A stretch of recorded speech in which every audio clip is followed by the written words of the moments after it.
दोस्तों सीआरपीसी की धारा 482 जो अभी नए कानून में भारतीय नागरिक सुरक्षा संहिता की धारा 528 है दोस्तों, और इसमें एफआईआर को रद्द करने के प्रावधान करे गए हैं। दोस्तों होता क्या है दोस्तों कि पुलिस एफआईआर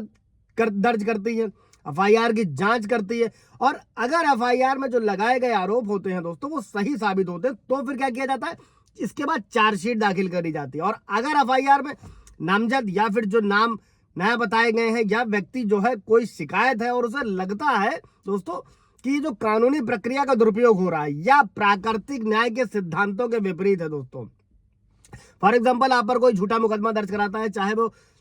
मैट्रिमोनियल डिस्प्यूट में सबसे ज्यादा देखा जाता है दोस्तों, या फिर मान लीजिए लैंड डिस्प्यूट है जिसको सिविल से क्रिमिनल में कन्वर्ट कर दिया जाता है जमीन विवाद को लेकर, वहां पर क्या किया जाता है दोस्तों कि सीआरपीसी जो ये 482 है जो भारतीय नागरिक सुरक्षा संहिता 528 है, इसे रद्द करवाने या फिर एफआईआर को जो है गलत साबित करने का उपाय प्रावधान इसमें किया गया। और इसको लेकर सुप्रीम कोर्ट ने 7 दिशा निर्देश जारी करे हैं दोस्तों, जहां एफआईआर में लगाए गए आरोपों में अगर प्रथम दृष्टया अपराध नहीं बनता है या फिर आरोपी के खिलाफ कोई मामला नहीं बनता है, जहां एफआईआर में लगाए गए आरोप पर किसी संज्ञेय यानी कि कॉग्निबल ऑफेंस का खुलासा नहीं करती है, साथ में दोस्तों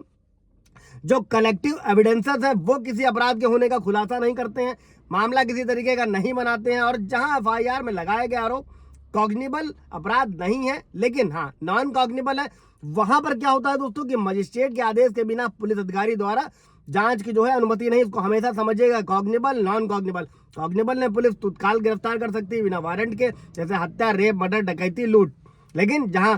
नॉन कॉग्निबल है, छोटी मोटी मारपीट है, झगड़ा है, गाली गलौज है, यहाँ पर क्या होता है मजिस्ट्रेट के आदेश के बाद में ही पुलिस जांच शुरू कर सकती है। और जहां पर एफआईआर या शिकायत में लगाए गए आरोप इतने बेतुके हैं कि जो अभियुक्त के खिलाफ कार्रवाई करने के लिए पर्याप्त आधार है, और जहां आपराधिक कार्रवाई में स्पष्ट रूप से दुर्भावना हो या फिर जहां कार्रवाई को मिलेशियस इंटेंशन से ही किया जा रहा हो, किसी तरीके से बदला लेने के लिए किया जा रहा हो या फिर परेशान करने के पर्पज से करा जा रहा हो, ऐसे में आप सीधे मुकदमा जो है हाईकोर्ट से इस धारा के तहत फिनिश करा सकते हैं दोस्तों।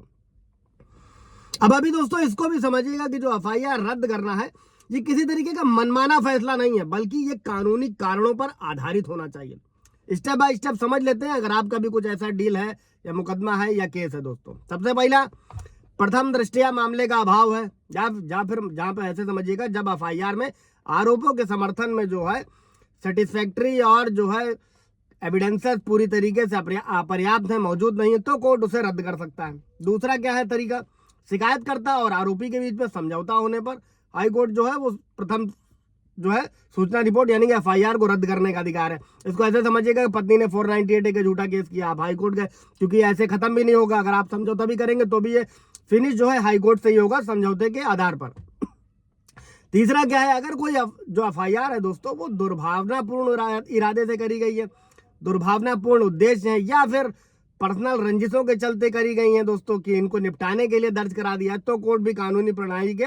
ऐसे दुरुपयोग को रोकने के लिए हस्तक्षेप कर सकता है दोस्तों। चौथा क्या है, इस सेक्शन का यूज दोस्तों नागरिक के मौलिक अधिकारों की रक्षा के लिए किया जाता है। अगर एफआईआर या जांच जो कार्रवाई है आरोपी के मौलिक अधिकारों का उल्लंघन करती है तो कोर्ट एफआईआर को रद्द कर सकता है, खत्म कर सकता है। पांचवा क्या है, जब ये सिद्ध हो जाता है दोस्तों कि जो अभियुक्त है वो कथित अपराध के मामले में निर्दोष है, तो न्यायालय क्या कर सकता है, एफआईआर को रद्द कर सकता है। छठा दोस्तों क्या है कि अगर एफआईआर ग्राउंडलेस है, इसको ऐसे समझिएगा, अगर आरोपी को तथ्यों से छेड़छाड़ करके झूठे तरीके से फंसाया गया है, मलेशियस इरादे से किया गया है, जो है दुर्भावनापूर्ण आपराधिक कार्रवाई किया जा रहा है दोस्तों, तो न्यायालय शिकायत को रद्द कर सकता है। सातवां आपके पास क्या ऑप्शन है दोस्तों, अगर जो अभियुक्त है उस पर पहले भी उसी अपराध के लिए मुकदमा चलाया जा चुका है या उसे दंडित किया जा चुका है, तो दोहरे खतरे के आधार पर भी एफआईआर को रद्द किया जा सकता है। अगला पॉइंट क्या है दोस्तों कि न्यायालय उन मामलों में एफआईआर को रद्द कर सकता है जहां पर विवाद पूरी तरीके से सिविल है और उसमें कोई आपराधिक अपराध शामिल नहीं है। जैसे घरेलू हिंसा में होता है कि जब तक अब घरेलू हिंसा का केस हुआ है दोस्तों तो ये भी एक तरीके का सिविल है, बाद में जब लेकिन कोर्ट द्वारा मजिस्ट्रेट द्वारा जब आदेश किया जाता है, मान लीजिए मेंटेनेंस देना है या कि घर का अधिकार देना है, वहां पर जैसे ब्रीच किया जाता है, तोड़ा जाता है, उल्लंघन किया जाता है, तब फिर क्रिमिनल केस शुरू होता है दोस्तों। इससे रिलेटेड कोई सवाल जब होगा तो कमेंट में पूछिएगा, क्लियर किया जाएगा। Thank you.